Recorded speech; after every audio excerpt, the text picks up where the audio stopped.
anyone that's been to a sporting event, the atmosphere before a game, I think Game Time Decisions has that same exact atmosphere. This is our arena.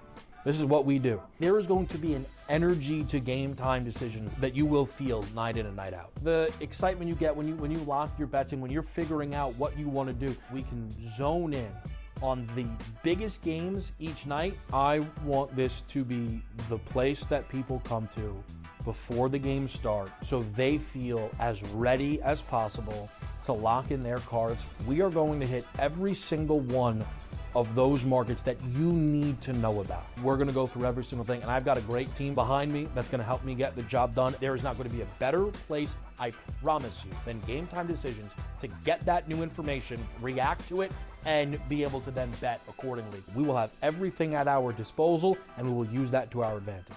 I'm Kevin Walsh. Tune into Game Time Decisions from 6 to 8 p.m. Eastern on SportsGrid.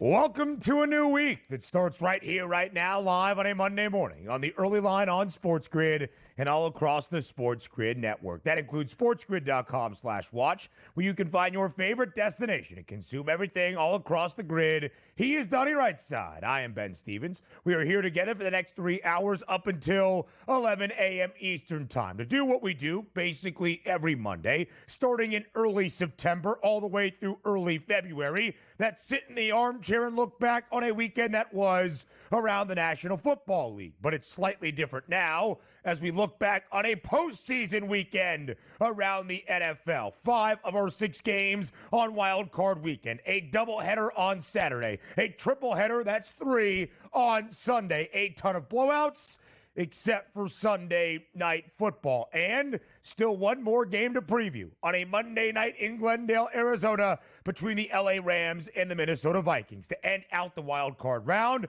to set the stage for maybe the best weekend of football all year. That's the divisional round of the NFL playoffs. DRS, so much to dive into here over these 3 hours up until 11 a.m. Eastern. Oh, it's great stuff here. You're talking about meaningful football where, like, you win and you move on. You lose and you go home. So many things to ponder in the offseason. Looked like we were going to have a sweep of home teams and home teams winning and against the spread. And that was broken up last night in a very entertaining football game between Washington and Tampa. But a lot to get to. New head coaching hires. There'll probably be more hires this week. It's a good time for football. Even as we like to say, we're winding down. Feels like we're just heating up. Just does. Absolutely so. Regular season over. Sure, not many more football games on the horizon, but the postseason in the National Football League just getting underway. And we are now 1 week out from a national championship game in college football between 2 powerhouse programs in the sport next Monday night in Atlanta. We'll talk about that in just a little bit. But DRS, let's start with our reaction and our recaps from the weekend, including Sunday Night Football in Tampa. The Buccaneers, the 3 seed, the champions of the NFC South, and a rookie quarterback with a first-year head coach in Washington, the Commanders, the 6 seed. And as Jaden Daniels has led the Commanders to all year, clutch spots, significant stages, and a victory. 23-20, the Commanders walk it off. Zane Gonzalez, the kicker, from 37 yards out, off the right upright, doink, but through and in as the Commanders walk it off with a 3-point road victory in Tampa over the Buccaneers, winning outright as a 3-point underdog. DRS, the first playoff victory for this Washington organization since the 2005 NFL season. It's crazy it's been that long, but this is an organization now that finally kicked out their no good owner at this point, changed hands, hired new head coaches, brought in new players, and you have a young superstar quarterback in Jaden Daniels. The future is bright for the Washington Commanders, and maybe not as bright as it could have been last night. That was an impressive victory once again in a big spot, which it seems like the Commanders have been in big spots over the past 5 to 6 games and continuously winning these close games. I was impressed by that because you talk about one of those teams with Tampa Bay. You have a legitimate quarterback in Baker Mayfield. The past 5 to 6 weeks, the Washington Commanders haven't played great quarterbacks. They played one last night. But how about this? Washington just continues those drives, Ben. 10, 11, 12, 13, 14 play drives. Baker Mayfield only had 18 passing attempts last night. Credit the Commanders. They were the better team, and they won. Jaden Daniels, the second quarterback ever in NFL playoff history to go on the road, not turn the football over, and not have his team punt. More history for the sensational rookie signal caller of Washington last night. The Commanders win. They're the 6th seed. They pull off the upset. They'll head to the Motor City to take on the 1 seed, the Detroit Lions, next Saturday night. Detroit in early, 8.5-point favorite. Elsewhere in the NFC, in the first 4 games of our 5 so far during Wild Card Weekend, DRS, home field advantage important, and often home field advantage led to a double-digit victory. The Eagles really in control all game long Sunday afternoon against the Packers. A defensive performance for the ages in Philadelphia as the Birds win 22-10. The Eagles cover as a 5.5-point home favorite. They advance the RS to the divisional round. Leaning on your defense, the number 1 rated defense in the NFL really showed up, and it started early in that game when you saw the kickoff coverage. Bam! Smash! Burks recovers the fumble. Actually, it was Jeremiah Trotter Jr. recovered the fumble. In a way, the Eagles went 7-0. It did get close, as it does in the NFL, but the Eagles were the better team all the way through, and boy, they were laying the wood out there. Tons of injuries for the Green Bay Packers, which said something. Yeah. Packers played their starters last week. The Eagles did not. One team was fresher in this game. There's no doubt about it. And one team stayed in the majority, healthier all the way through. 22-10, good win for the Eagles. They'll take it home once again next Sunday at Lincoln Financial Field. The Eagles await the winner of our final game on this Monday in Wild Card Weekend between the Rams and the Vikings. Philly forcing 4 turnovers yesterday, including 3 interceptions of Jordan Love. First game of 3 on Sunday in Western New York. The Broncos scored in the first 2.5 minutes of the game in the opening quarter against Buffalo. But from that point on, the Bills never looked back. 31 straight points to blow out the Broncos, 31-7. Buffalo covers as a 7.5-point home favorite, 5th consecutive year DRS. Josh Allen and the Bills have won on Wild Card Weekend. Making some sensational plays. That 4th and 1 play where he just bought time in the pocket, a great catch in the back of the end zone, really separated this game. But the one thing we worried about on the set yesterday, how would the Denver Broncos be able to run the football against the Buffalo Bills on the road? They weren't able to do that. Outside of Bo Nix, 4 for 43, the rest of the club just couldn't keep the football moving. The Bills were the better team. We knew that. It was a rookie quarterback going on the road. We knew that would be tough, but how tough did we think it was going to be? Probably not 31-7. Good win for the Bills. And by the way, if you want any playoff football that you need to watch next weekend, the Ravens and the Bills, the last game of divisional round weekend, that doesn't get any better than that. It sets up a monumental marquee matchup next Sunday night in Western New York. Good. The Bills will host the Ravens. Why? Baltimore easily dispatches their divisional rival, the Pittsburgh Steelers, on Saturday night, 28-14. The Ravens DRS cover as an 8.5-point home favorite behind a vaunted rushing attack of the King, Derrick Henry, and Lamar Jackson. It was, exactly. I mean, speechless is one thing for this game. Hey, divisional game, double digits, Ben. They just have to shut down the run. I think the Ravens didn't even have to pass the football one time, and they probably would have still put up that many points with an easy victory. Man, that is a fun team to watch. And yes, Ben, just run the football, Baltimore. Just run it again next week. The Steelers have not won a playoff game since 2016. We'll talk about Pittsburgh a little bit later on. The first game of Wild Card Weekend, home field advantage critical, but it was a home underdog. The Texans blowing out the Bolts, winning by 20, 32-12. But Houston, don't forget, catching points at home outright as a 2.5-point dog. Ended up smoking them, too. One team that usually doesn't turn the football over just turned it over repeatedly. That was the Chargers in the worst moments. Very good win for DeMeco Ryans. On to Kansas City. Justin Herbert, 4 interceptions on Saturday in the game against Houston, more than he had throughout the entirety of the regular season, only 3. And wild card weekend off to a big start, at least on Sunday for the teams not qualifying for the playoffs. The New England Patriots make what we expected official, hiring Mike Vrabel as their new head coach after a year under Gerard Mayo.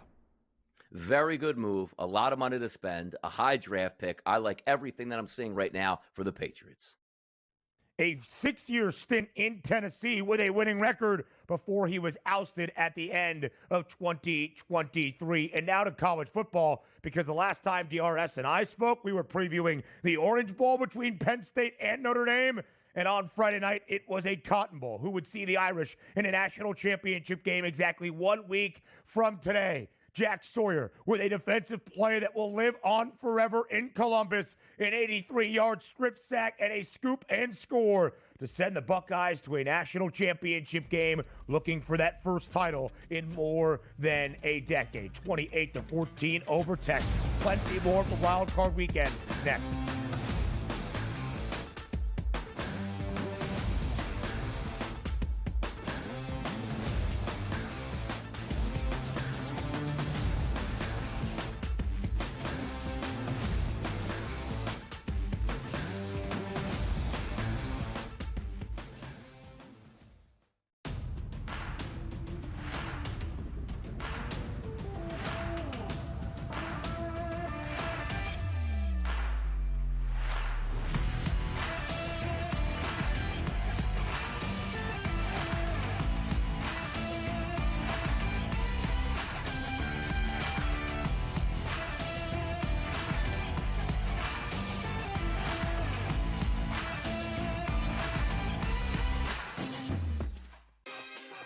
It's going to be copy-paste. Books are, not good. Win total's a tick too low.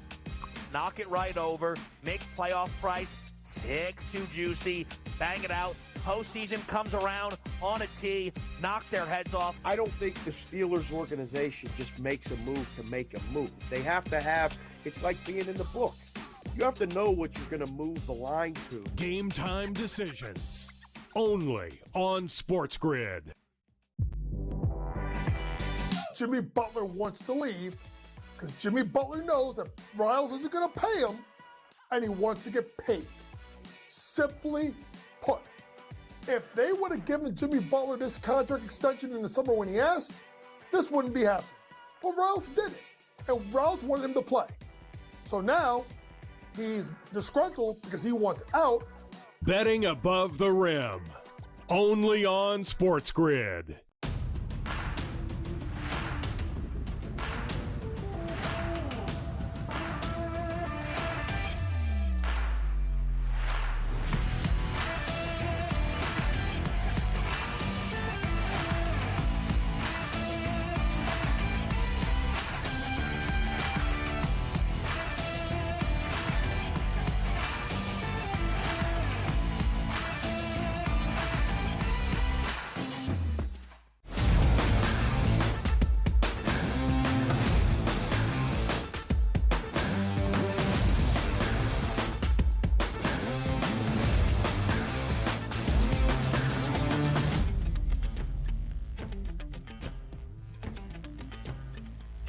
Five games so far of 6 in the opening round of the NFL postseason, otherwise known as Wild Card Weekend. Sunday Night Football to conclude our triple header yesterday around the National Football League playoffs. And DRS, our first 4 games throughout Wild Card Weekend, kind of stinkers. At least they were lopsided. Not Sunday night in Tampa between the 3 seed and the champions of the NFC South, the Buccaneers, in the 6 seed, led by a rookie quarterback who is going to run away with the Offensive Rookie of the Year award, Jaden Daniels and the Commanders. And as Daniels has often done this year, when his Washington team needs it most, he makes play after play after play in clutch moments, which set up a 37-yard field goal try from the much-traveled Zane Gonzalez as time expires. And oftentimes, DRS, if I tell you a team is trying to win a game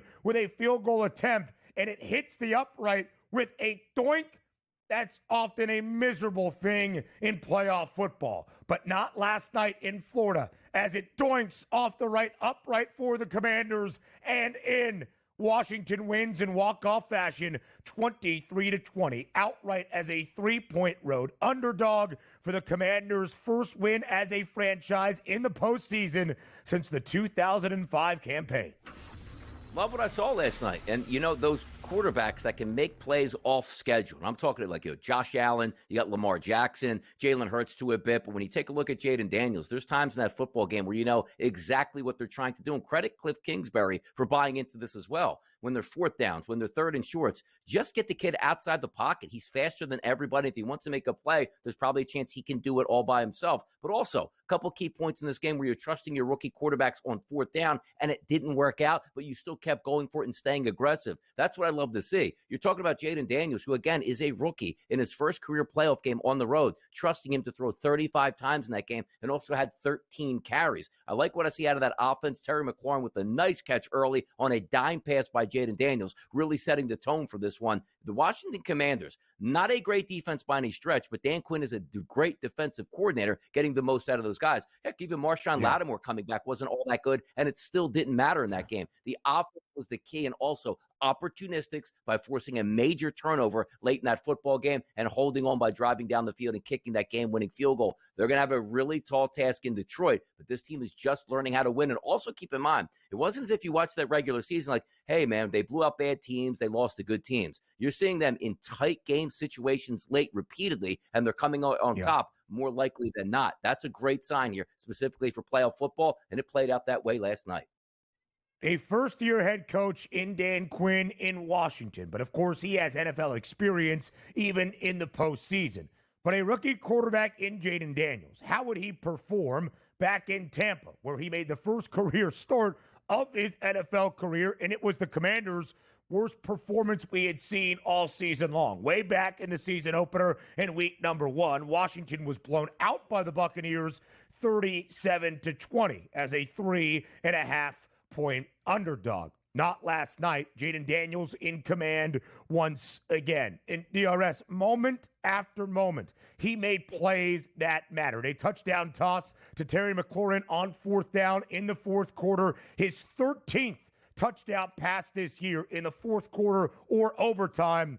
Of course, you can bet your bottom dollar that is a rookie record. And on third and short, when Todd Bowles was mismanaging the clock once again in the closing minutes of a game. Goodness. But if Washington picked up a first down, Tampa would never see the ball again in regulation.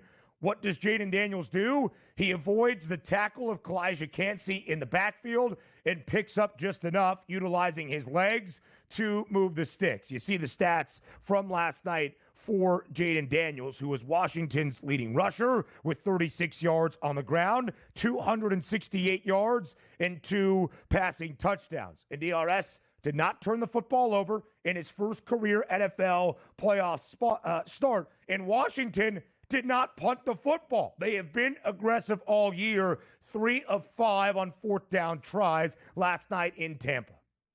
And long drives, keeping your opponents off the football field while you gain first downs, gain momentum, and wear those defenses down. It's crazy that you see a playoff game where, hey, Baker had a completion percentage that was extremely high. He only threw 18 passes in that game. Usually looking at Baker Mayfield, 30 to 40 pass attempts there, slugging it down the field. They just didn't have enough time to do that. But once again, that is a credit to Dan Quinn. And also, you take a look at the offensive coordinator, Cliff Kingsbury, understanding what the task is at hand. We don't need all these chunk plays at once. Let's continue to pick up first downs. Let's run the clock. Let's put ourselves in favorable situations. And they didn't, as I said earlier, still staying aggressive, even though some of those fourth and short, third and short plays didn't work early in the football game. Oh, it's a playoff game. You got to take the points. If your MO is continuing to be aggressive with a quarterback that has the ability to get out of the pocket and make plays on 3rd and 4, 3rd and 5, 4th and 2, 4th and 3, you're going to continue with that. They did that last night. Detroit is going to be on deck. That's a completely different animal, but this team is responding in great ways to their coach and continuing to win. That's a great win. That's an upset victory on the road in a playoff game with a rookie quarterback, and it looks like he's cool and calm and collective.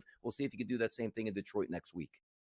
of our 5 playoff games to start here in Wild Card Weekend. One remaining tonight, of course, in Arizona. The Commanders, the only team so far to win away from home. A couple of critical mistakes by Baker Mayfield and that Bucs offense in the fourth quarter. Deep in their own territory, DRS, under 12 minutes remaining in regulation. On an end around, I think, to Jalen McMillan. The exchange was bad on the turf. Washington recovers, and then the Commanders score on 4th and 2 from the 5 just a few plays later. And then another critical juncture, DRS, later in the 4th, Tampa starting to drive to maybe take the lead down 20-17. 2nd and 1 the Bucs had from Washington's 12, unable to pick up a first down. So on 4th and a few, they have to kick a field goal to tie the game. It seemed in that moment, DRS, with about 5 minutes remaining in the 4th and final quarter, Baker was about to lead the Bucs to a touchdown drive and a 24-20 lead. Oh, I like that field goal late, which gave me the 1-1 bet on the FanDuel Sportsbook, which is a popular bet. Each team to score a touchdown and a field goal in each half. My goodness, I needed some luck in the first half and got it, and I needed that bad exchange in the second half where it forced an actual field goal there. That was a beautiful night with an 11-1. Hey, Washington moves on, and your boy picked up money? Yeah, come on now. Good night. Listen, Bucks, so what if your season's over? DRS made some money. That's More all that on matters. the early line next.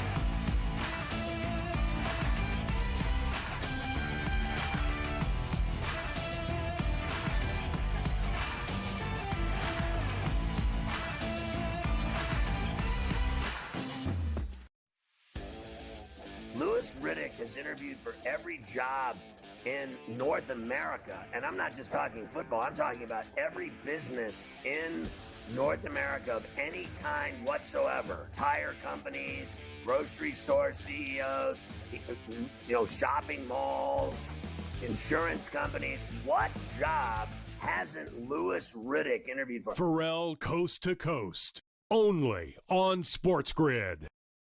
I don't like to toot my own horn, and I know that I'm setting myself up for probably disappointment later tonight, but I hope you were with us last week on the Final Five, because we almost swept the board. We had 2 out of 3 on the power play points with Reinhart and Matthews. We hit the goal scorer line A. We hit the side with Washington. We hit the total with the over in Toronto and Buffalo. So we had a really good Final Five last week, and I'm hoping that we can now ride that wave. Only on SportsGrid.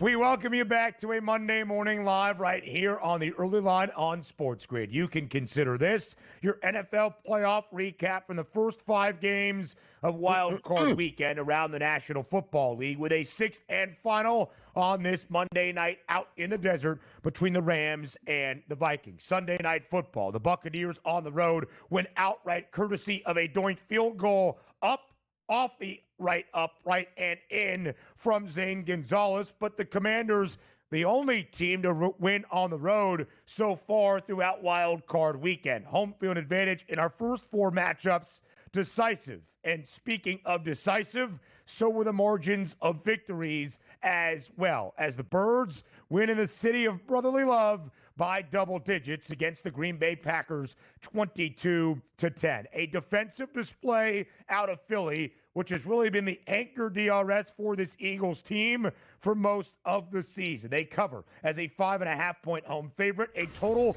of 45.5 stays well under. A great defensive performance out of Philadelphia with an offense that didn't have to do much, but played clean football, which is something the Pack could not say on Sunday afternoon. Man, just win the turnover battle, Ben. If you put yourself winning the turnover battle in the plus numbers, you're usually going to win that game, specifically if you are at home, and the Eagles did that. Right from the jump, you get the turnover on special teams, which turns into a touchdown, which throws off what you're trying to do for the Green Bay Packers right away, which is what, Ben? Control the clock, take the crowd out of it, score points by yourself, and play good defense. When you just give easy turnovers like that on your own side of the field, that adds up. Darius Slay with a tremendous interception, running one-on-one with a wide receiver. Quinyon Mitchell late in the game finally got his first interception of the season. It took all the way to the playoffs. Zach Bond before the half with an interception and a terrible throw by Love, but he still got that pick off and ran it back, even if the Eagles didn't get any points out of that. You see Jordan Love, 20 of 33, 212, no touchdowns and 3 interceptions. That's going to be a very rare occasion that you're going to be able to win a football game like that. Jacobs did his best, 18 for 81. Tough runner's been that way all year, but also the war of attrition out here. You saw the Eagles, which I was very vocal about. Sit your starters, make sure you're fresh for this game. They did end up losing to Kobe Dean, which looks like it's going to be for the playoffs, and that could be a major issue for the Eagles as he's the defensive play caller. But outside of that, you saw a banged-up wide receiver core coming in for the Green Bay Packers that got even more banged up. Late in the game, you saw Josh Jacobs, 18 carries, missed that key 3rd and 3 because he was banged up on the sideline, which turned into a 4th and 3 where you throw to Heath as a wideout who doesn't get that much play. What does he do? Jumps up in the air, gets 1 foot out of bounds. You didn't get any favors done for your team just by staying healthy, but it's clear the better team start to finish yesterday was the Eagles. And for that, I say coming into the game, Ben, the only way the Eagles won't put away the Green Bay Packers if you get a performance out of Jalen Hurts, which is below standard. He was actually below standard for a good portion of that game, and the Eagles defense still covered up for him. Maybe it was just a little bit of rust where next week they'll be better, but that was a very, very good performance out of the number 1 overall defense in the NFL. The Eagles' offense wasn't great, and maybe to Donnie's point, it was rust. Jalen Hurts in his first game action since the opening quarter of week number 16, nearly a month ago by the time Jalen Hurts got on the turf yesterday at the Link. 13 of 21, 131 yards through the air, 2 touchdowns, 36 rushing yards as well. Again, clean football out of Philly. Saquon Barkley, great in a playoff win. 25 carries, 119 yards, 17 total games in his first year in Philadelphia. 12 times Saquon Barkley at least at the century mark. But the issue for Green Bay was not stifling Philadelphia's offense. It was the fact they could not figure out that Birds defense, including special teams. The huge hit on Keyshawn Nixon to start the game. A 2-time first-team All-Pro kick returner each of the previous 2 seasons,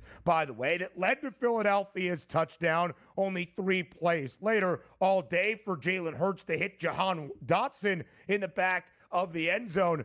And from that point, DRS, playing behind, you could tell Green Bay just really could not answer what Philly was doing on the defensive side of the football. Jordan Love said after the game, his right throwing elbow was fine. No lingering effects. If you look at the box score, I'm not sure that tracks. 212 yards, 20 of 33, but 3 INTs yesterday against the Eagles. And his wide receiver core was really banged up. Christian Watson, torn ACL in that regular season finale defeat against the Chicago Bears a week ago. He lost Romeo Doubs early in the game. He had issues on the offensive line as well. Elton Jenkins, he got injured early. Green Bay was dealing with a lot, but a poor performance out of the Packers. We'll continue to recap from Philadelphia. Up next, you're on the early line.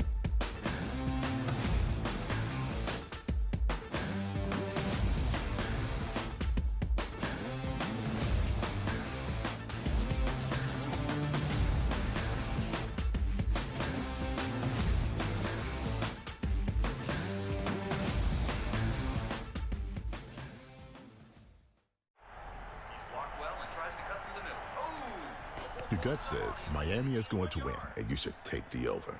Your gut also said your NFT selfies would only go up in value. They didn't. But your head is on SportsGrid and knows the QB is in concussion protocol. The backup has a 45 QBR against the zone coverage. The New York D has the most sacks in the league. So yeah, trust your head. It's smarter to be on SportsGrid. The two guys that can do it all. Too much electricity this morning. This is a good time. We're having a lot of fun. I had to do a triple take. Ka-ching! Why? Because of parity. I didn't mean to offend. Yeah, it's not going to happen. Load management is a dirty word. Let him rip. You know what? Circumstances provide the results. What? How do you do this one? Oh, Donnie, you got such a good show there. A network that is booming. The Early Line, only on SportsGrid. Anyone that's been to a sporting event, the atmosphere before a game, I think Game Time Decisions has that same exact atmosphere. This is our arena. This is what we do. There is going to be an energy to Game Time Decisions that you will feel night in and night out. The excitement you get when you lock your bets in, when you're figuring out what you want to do, we can zone in on the biggest games each night. I want this to be the place that people come to before the games start so they feel as ready as possible to lock in their cards. We are going to hit every single one of those markets that you need to know about. We're going to go through every single thing, and I've got a great team behind me that's going to help me get the job done. There is not going to be a better place, I promise you, than Game Time Decisions to get that new information, react to it, and be able to then bet accordingly. We will have everything at our disposal, and we will use that to our advantage. I'm Kevin Walsh. Tune into Game Time Decisions from 6 to 8 p.m. Eastern on SportsGrid.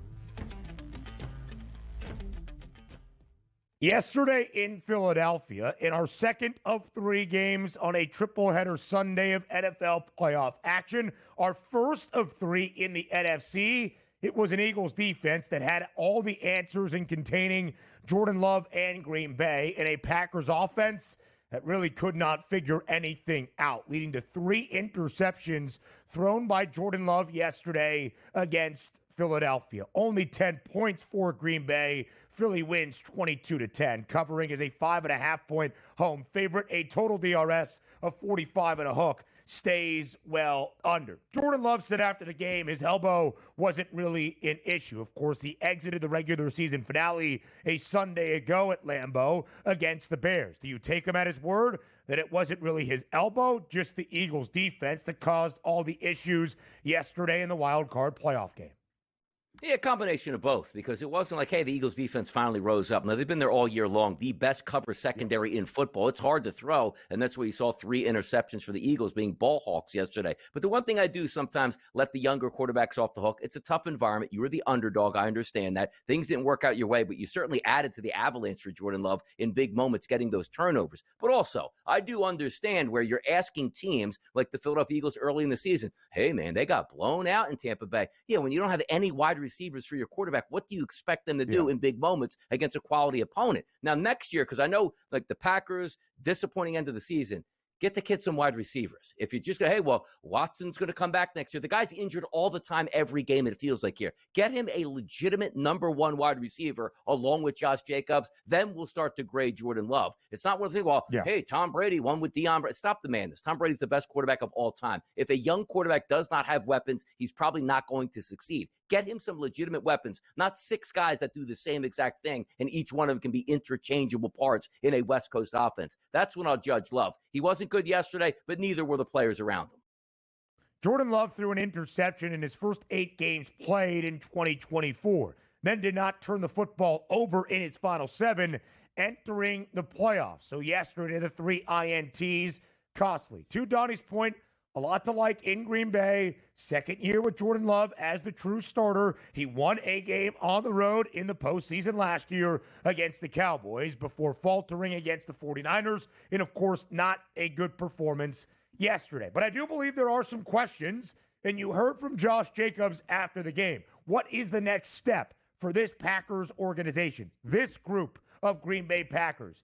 to beat the teams that are above 500 often and frequently. Because this year, DRS, Green Bay will end the year against teams with a winning record 3-7 straight up, 2-8 against the number. That Eagles defense, great yesterday, despite the fact that Green Bay had more first downs and more total yardage than that of Philadelphia. The 4 turnovers, the difference. So, as Philadelphia awaits the winner of tonight's game out in Glendale, Arizona, between the Rams and the Vikings, we know our first divisional round matchup in the NFC.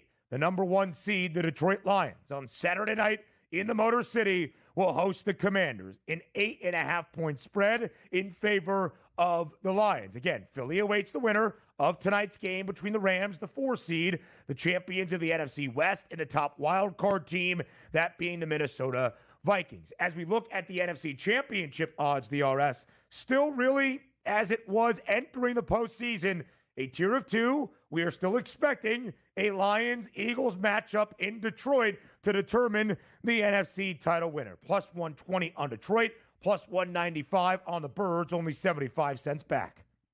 Yeah, and looking, it's rightfully so, because the Detroit Lions earned that bye week here. They're getting rested and ready. They're playing the low team on the totem pole, which is Washington. Had to have an unbelievable performance in primetime football before they go play them next week. That'll be a tough one to watch it play out. But if we are looking and just getting excited, Ben, of what may be being on the horizon in 2 weeks when we have Championship Sunday, let's just say it is the Eagles and the Lions, which they're on a collision course. I would be shocked, Ben, if upsetting Washington goes in and beats the Lions. The same thing with the Philadelphia Eagles. So look, I think the hypothetical lines on the FanDuel Sportsbook, the Eagles favored by 6.5 against the Rams and 3.5 or 4 for the Minnesota Vikings. So let's just say favorites hold. And then we'll do the same thing with the AFC. We might have a monumental, oh my goodness, I can't miss 1 second of these 2 football games. That's what gets me excited, because as a fan of the Eagles, yes, I want to see them advance. But if your team is already out of it, you want to look at a game between Detroit and Philadelphia and how much heartbreak and ache is going to be from the loser of that football game, not being able to get to the Super Bowl. That's what I like. But to get back to your original point here, looking at the odds themselves, it's right. Detroit earned the right to be the number 1 seed, to get the low seed here playing this weekend and stay at home if they win. That's why they're favored, and it's correct. And the Eagles, not too far behind, but still, they should be an underdog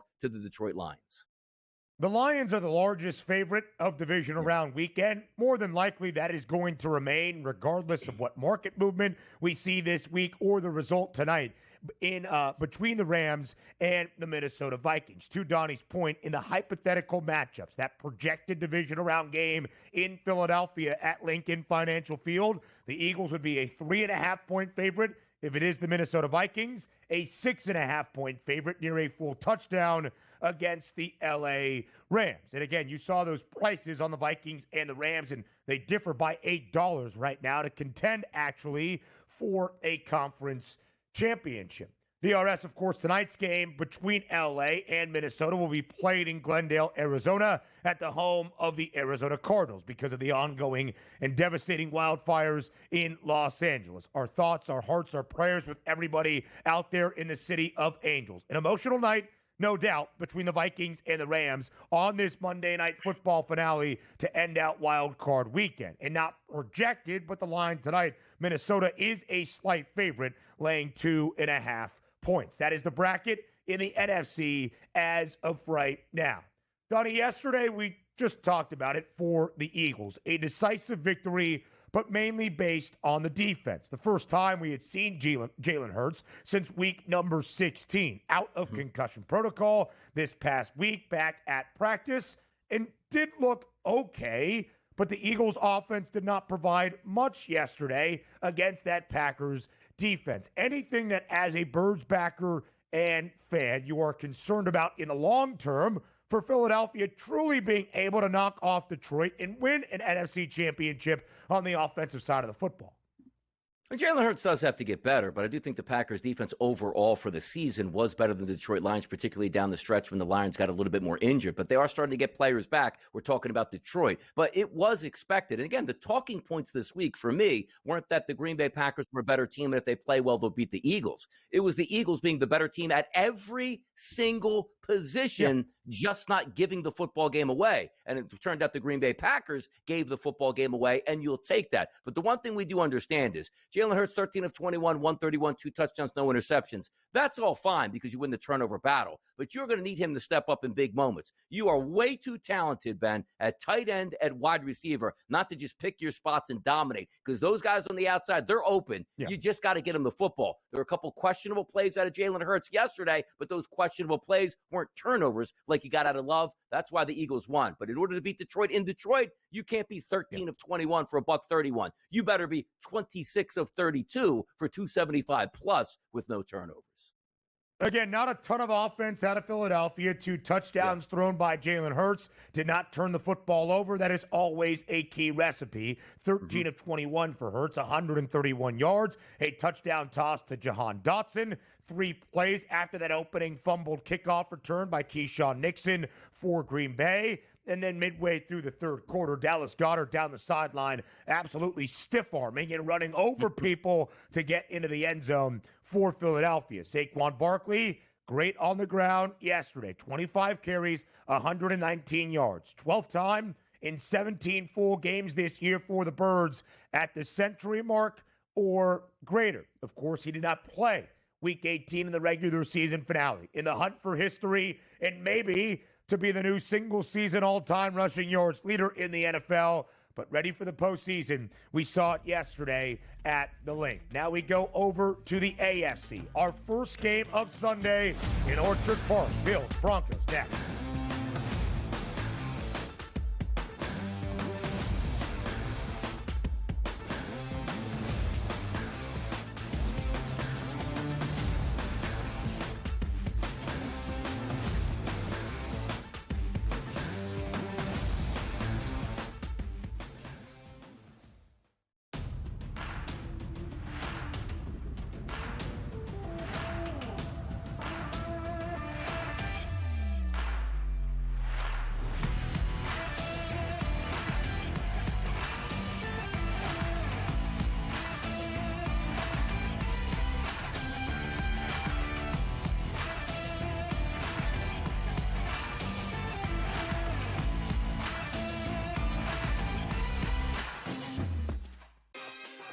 It's going to be copy-paste. Books are, not good. Win total's a tick too low.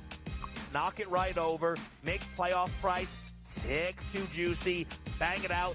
Postseason comes around on a tee. Knock their heads off. I don't think the Steelers organization just makes a move to make a move. They have to have, it's like being in the book. You have to know what you're going to move the line to. Game time decisions. Only on SportsGrid. Jimmy Butler wants to leave because Jimmy Butler knows that Riles isn't going to pay him, and he wants to get paid. Simply put, if they would have given Jimmy Butler this contract extension in the summer when he asked, this wouldn't be happening. But Riles did it, and Riles wanted him to play. So now he's disgruntled because he wants out. Betting above the rim. Only on SportsGrid.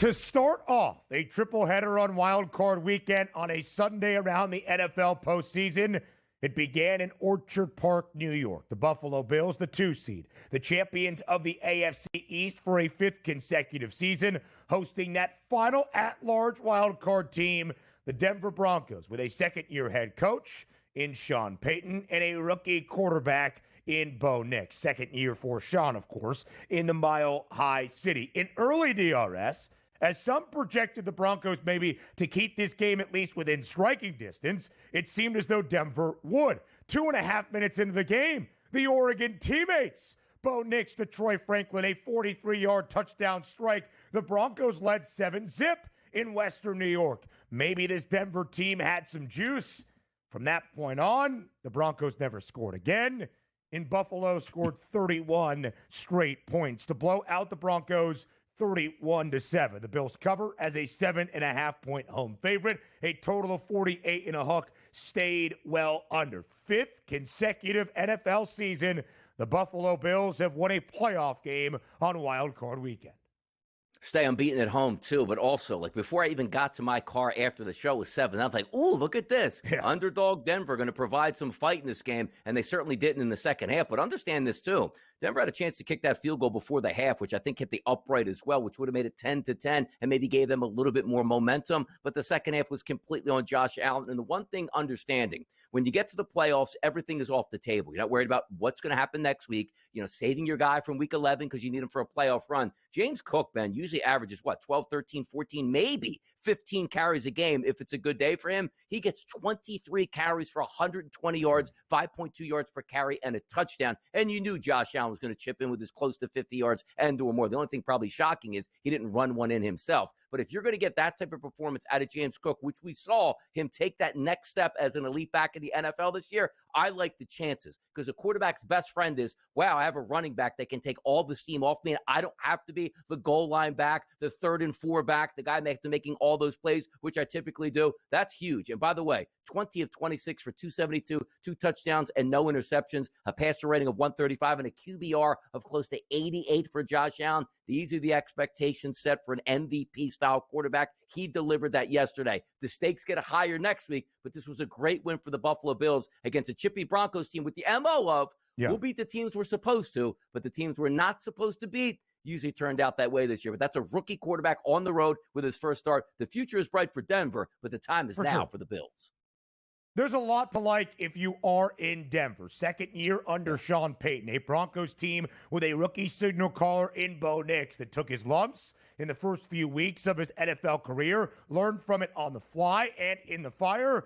In the Broncos won double-digit games and made it to the postseason. A Denver team with a preseason win total of 5.5. But yesterday, a different level against the Buffalo Bills for all 60 minutes. The Broncos DRS, as the odds makers started to catch up with a team that was exceeding expectation early, were an underdog 5 times after the opening month of the year.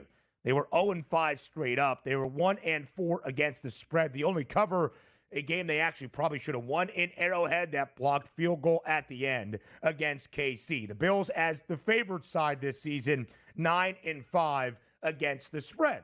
But this is the story for the Bills. They have won the AFC East now 5 straight years. They have won a playoff game 5 straight years during Wild Card Weekend. It's the divisional round that has plagued them. We'll talk about the matchup in Western New York next Sunday evening against the Ravens in just a moment. There's going to be a lot of conversation this week, DRS, as there really has been the final month plus of the NFL regular season between 2 teams, 2 fan bases, 2 quarterbacks that will compete directly on Sunday to end out the divisional round.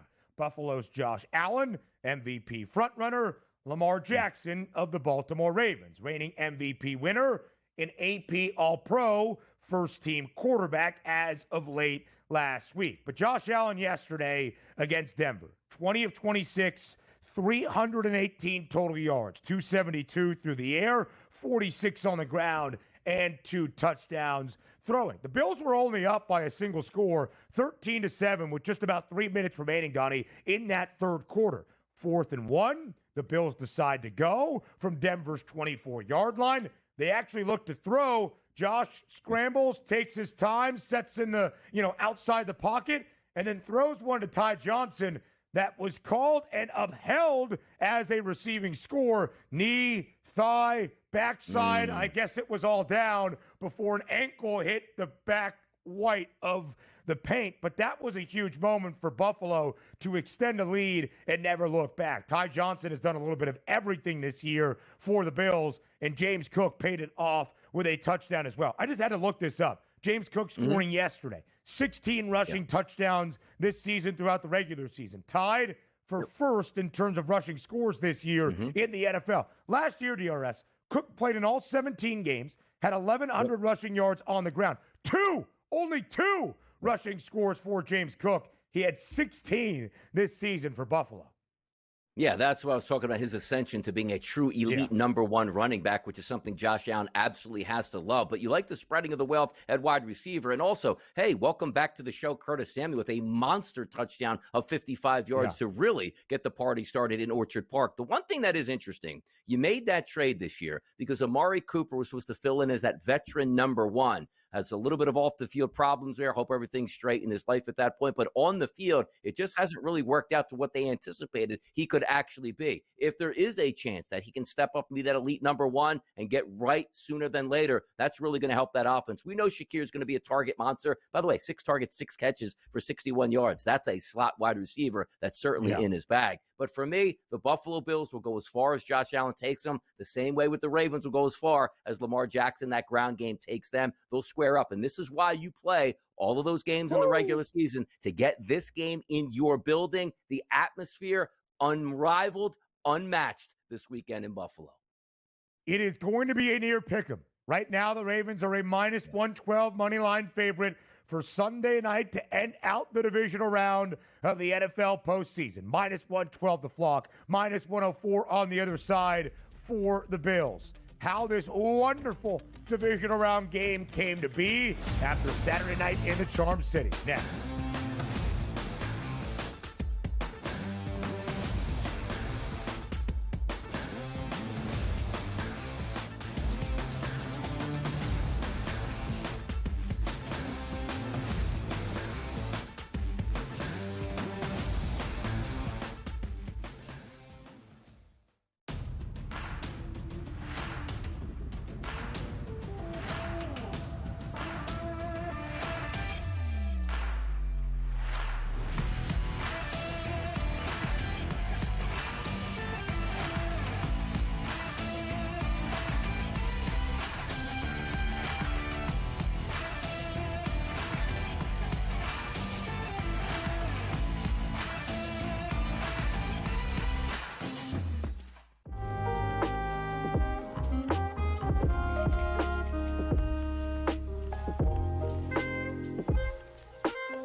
Two guys that can do it all. Too much electricity this morning. This is a good time. We're having a lot of fun. I had to do a triple take. Ka-ching!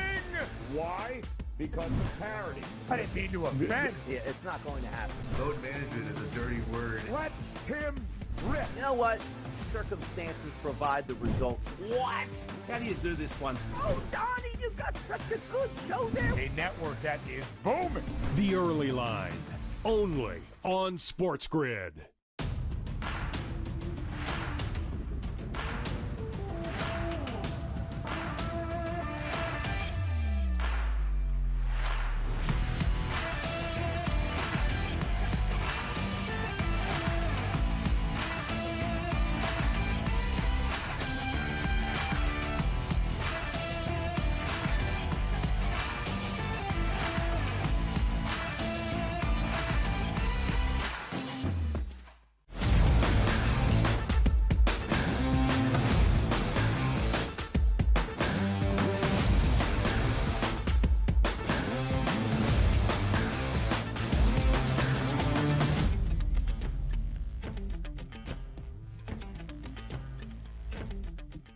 We continue our wild card weekend recaps and reactions live right here on a Monday morning on the Early Line on SportsGrid. All 3 games from Sunday we have given you our thoughts on. Now time for the doubleheader in the AFC to kick off the opening round of the NFL playoffs on a Saturday. That ended with a divisional duel during the wild card round in the Charm City, the Ravens and the Steelers. And DRS, it was all Baltimore in Baltimore. The Ravens led 21-0 at the break. They win by 14, 28-14 against the Steelers, who frankly looked rather lifeless on Saturday night. Baltimore easily covers as an 8.5-point favorite. A total of 43 and a hook stays under that number. This was just the third game since 2011 that featured a spread between these two bitter rivals north of a touchdown. But it was Baltimore as at least a touchdown favorite in the final two games between these two teams this year, back in week number 17. And of course, now to start off the postseason, the Ravens perfect in both of those games, both straight up and against the spread. 2-0 ATS, and won the final two against the Steelers by an average margin of 15.5 points per game. All Baltimore, all Saturday night long in the Charm City between the Flock and the Steelers.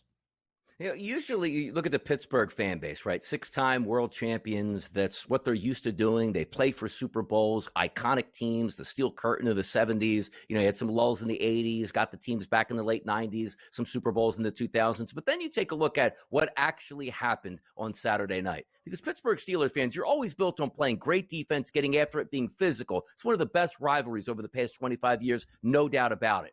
But now you sit back and say, okay, it's a cold weather game. We have an elite defense of what we think. We think we can get a ground game going. You, talking about the Steelers, ran for 11 times for 29 yards. Vice versa on the Baltimore Ravens, 50 carries for close to 300 yards for 6 yards per carry and 2 touchdowns. Like, sometimes you look at games, you say 28-14, hard fought, just didn't have enough. No, you got bludgeoned in this game. You were down 21-0 at the half, and quite frankly, it felt like 49-0. And also from a offensive perspective for the Steelers, sometimes I get a chuckle. Like that one game that against Cincinnati where they threw the football all over the field. It was like Mike Tomlin was so embarrassed they won that football game that way. He had to get back to his losing tendencies late in the season and say, oh, that's not the Steeler way to throw the football, which included, Ben, down as double-digit dogs, down 1 score in that game, a 4th and 1 centimeter with the most jacked backup quarterback in football that would have probably had a quarterback sneak for 6 yards. They elected to punt, and then I believe that was the drive where the Ravens had 13 or 14 straight carries and punched in another touchdown and just took their heart. It's one of those games you expected to be hard-hitting, but only one team was hitting hard and one team was getting embarrassed. That was the Ravens hitting hard and the Steelers getting embarrassed. That 28-14, Ben, doesn't even tell the tale of that game or the season for the Pittsburgh Steelers. It was much worse. I think it's really well said, DRS. 14 points, but almost in dog years. That's how lopsided this game felt on Saturday night in Baltimore. It was a team bringing the fight to start off a postseason to their bitter rival, where these games are often described as no love lost, bad blood, gritty, hard nose. Only for one team on Saturday. You mentioned it. For this Baltimore team, at the end of last year in the AFC title game against Kansas City, a peculiar game plan, especially on the ground, for one of the best rushing offenses we have seen in the last half decade in the sport since Lamar Jackson became the starting quarterback. So when they acquired the king, Derrick Henry, albeit at 30 years old, would it make a difference? Would the king still have his legs under him? Would Derrick Henry be the version of himself that we had seen for many a year in Nashville? The answer this season, a resounding yes. Lamar Jackson on Saturday, 16 of 21 through the air, 175 yards, 2 touchdowns. Clean and efficient as he has been all season long, but also 15 carries for 81 yards. The king, 26 attempts for $186 and 2 rushing scores, including a 44-yard touchdown run with 5:49 remaining in the third quarter. That if there needed to be a dagger for the Ravens on Saturday, it was exactly that, to ice out the game still with about 20-plus minutes remaining in regulation. Again, it sets up a monumental and marquee matchup in Orchard Park on Sunday to end out the divisional round between the Bills and the Ravens. But there is so much to discuss from Saturday night and Saturday around the NFL postseason before we even forecast the future. We'll do it next when Hour 2 starts on SportsGrid.